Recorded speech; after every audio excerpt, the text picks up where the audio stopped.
วัสดีครับวันนี้ผมสิทธิโชคบรรจชยะก็ได้ไปถ่ายทำคลิปวิดีโอ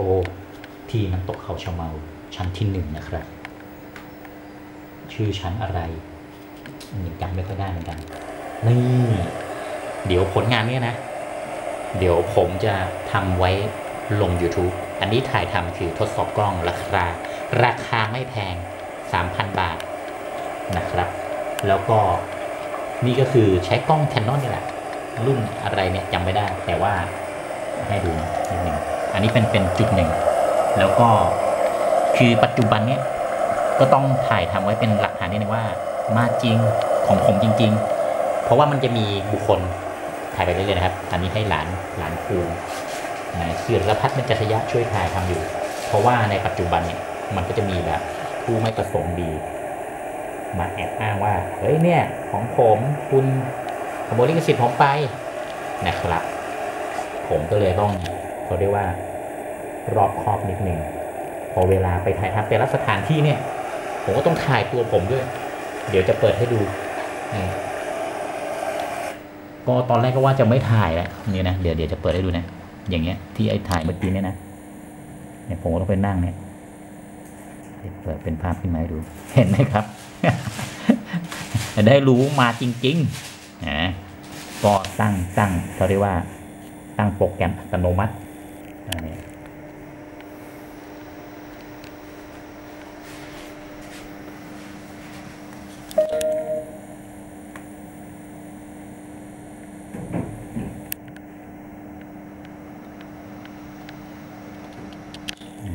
ให้ดูนี่ไปนั่งแอคท่ามานะครับ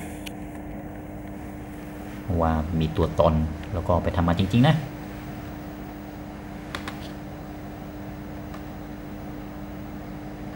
ไม่ขึ้นกดไม่ถูกจุดกดไม่ถูกจุดนะครับแล้วก็อันนี้อย่าเพิ่งกดนะถ่ายไปเรื่อยๆเพราะว่าอีกแผ่นมันจะพื้นที่เยอะส่วนอันนี้ก็ผมก็จะทำชุดสมาธินะครับ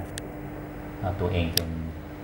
นายแบบบ้างในงานของตัวเองก็คือเดี๋ยวจะแต่งเพลงบรรเลงนะครับก็จะแต่งเพลงบรรเลงประกอบภาพให้คนได้มาฟังกันมีความสุขนี่ก็ให้ดูนะเดี๋ยวจะเลื่อนให้ดู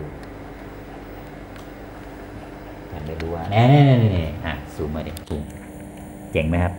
มันเป็นความบังเอิญนะผมก็เห็นแต่ไกลๆว่าพระอาทิตย์ก็สวยดีพอดีผมชอบก้อนหินก้อนนี้นะอันนี้ก็เป็นทางขึ้นและทางลงนะครับน้ำตกเขาชะเมาก่อนจะถึงชั้น1นะครับนี่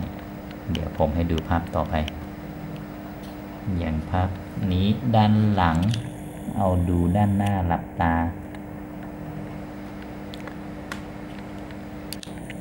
อันนี้ก็คือไม่หลับเหมือนมองทอดสายตาเป็นการพิจารณาอะไรบางอย่างแต่นิ้วนี่ทำอย่างนี้ไม่ทำแบบสมาธิแบบของประเทศไทยหรือแบบที่เราเห็นพระพุทธเจ้าก็อันนี้เป็นอีกแบบหนึ่งที่เห็นเขาทำก็รู้สึกว่าไม่คือไม่ได้เน้นแบบต้องเป็นพุทธในไทยให้ดูภาพต่อไปนะครับนี้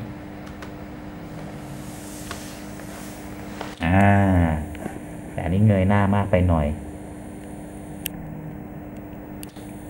ก็ได้อารมณ์อีกแบบนะได้ไหมครับนี่ผมไม่ชำนาญในการใช้รุ่นนี้อันนี้นั่งด้านข้างๆดูนี่ครับนี่ตรงนี้หัวเหม่งไปหน่อยนะก็เป็นธรรมชาติดีนะครับคือตัวเรามีคนบอกว่านี่คือตัวเราหรือจะเอาสีมาแปะ อย่างนี้ก็เท่ดีนะใช่ไหมเพราะว่าคนเรามีผมเยอะผมน้อยใช่ไหมครับ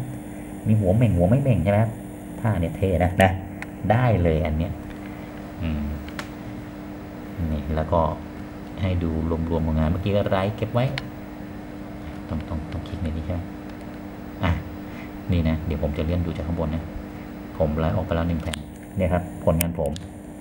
ตั้งแต่มาถึงก่อนมานี่แผนที่เดินทาง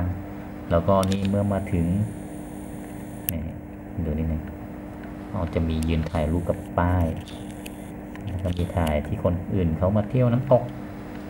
อะไรต่ออะไรนะครับ บางอันก็เมื่อกี้นี้ไลฟ์ลงมาดูนี่ให้ดูอันที่ว่าไลฟ์แล้วนี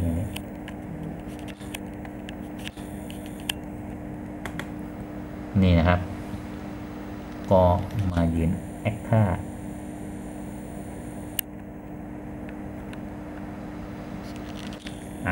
ใหญ่ไปไงให้เล็กลงนี่อุทยานแห่งชาติเขาชะเมาหรือเขาและก็เขาวงครับ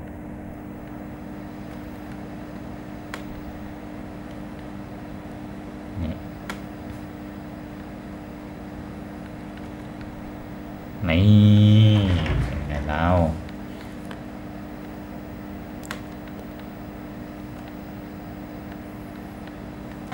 แล้วก็มีไปสัมภาษณ์เด็กน่ารักอะไรต่ออะไรหลายๆอย่างอันนี้สัมภาษณ์เจ้าหน้าที่ของอุทยานนะครับ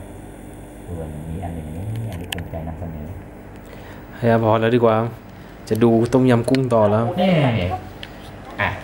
โอเคหลานบอกว่าเดี๋ยวจะดูหนังต่อแล้ว